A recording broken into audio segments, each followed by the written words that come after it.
જય માં કામાખ્યા, જય માં મેલડી. કદાચ આપણી કંપની કેમ નથી ચાલતી?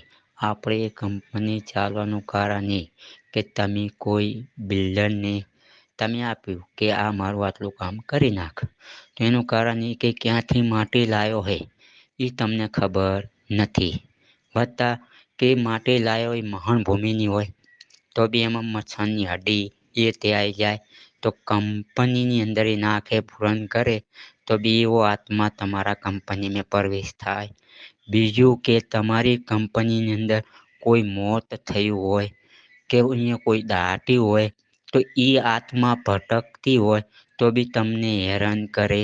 એના માટે બી તમારી ચાલતી કંપની ધીરે ધીરે બંધ થઈ જાય.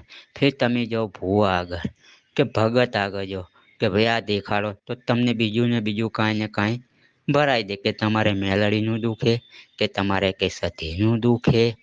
આવા બધા કારણ એ બતાયા કરે પણ અસલી જગ્યા મેં પહોંચી શકતો નથી. ફિર તમે કોઈ જાઓ કે અહીંયા ફલાણા વ્યક્તિ હે મૌલાના હે કે ફકીર હે સારું જુએ હે તો ફિર એ બી એની વસ્તુ તમારી આગળ મોકલે કે આ લઈ જાઓ. એટલે એ વસ્તુ તમારી આગળ આવે એ તો કાપે નહીં કાંઈ નહીં અને તમને હેરાન કરવા માટે બીજી બી વસ્તુ મોકલી આપે. તો ફિર તમે એના કરતાં ડબલ હેરાન થાઓ. ફિર તમારું કાંઈ ઘરમાં કોઈ કામ સારું થાય નહીં. થાતા બગડે.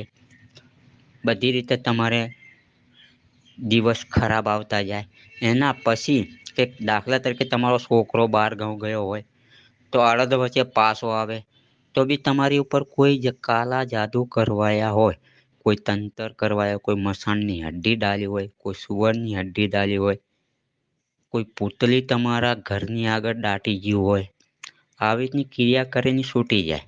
પણ હેરાનગતિ કરીને તમારે કે પછી તમે ભૂવા આગળ જાઓ કે મારી કંપની નહીં ચાલતી કે મારી દુકાન નહીં ચાલતી, મારે આવી મુસીબત આવી છે તો એ ફિર બે દાણા જોવા પછી ઢૂંઢીને કે મને કે આ દેખાય છે આ દેખાય પણ એ વસ્તુ હોય જ નહીં. દેખાય એને બીજી પણ અસલી જગ્યાએ મેં પહોંચી શકતો નહીં. તો એના માટે તમારે કાટ કરવાવી પડે. કોઈ સારા તાંત્રિકને પકડવો પડે.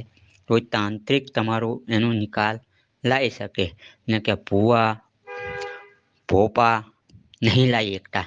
એ તો ખાલી ધૂણીને એમનું કે એને માતા આવે 10 મિનિટ તમારું આંભરેલું કે ફલાણા વ્યક્તિનું આમ ફલાણા વ્યક્તિનું આ પણ સાચું થોડું કે માતા થોડી અસલી એમની આગળ આવતી હોય. ખાલી મુંડી હલાઈને બેસી રહેતા હોય હે ને. એટલે આનાથી તમે બચો. તમારો ફાયદો થશે. જય માતાજી, જય માં કામાખ્યા, જય માં મેલડી.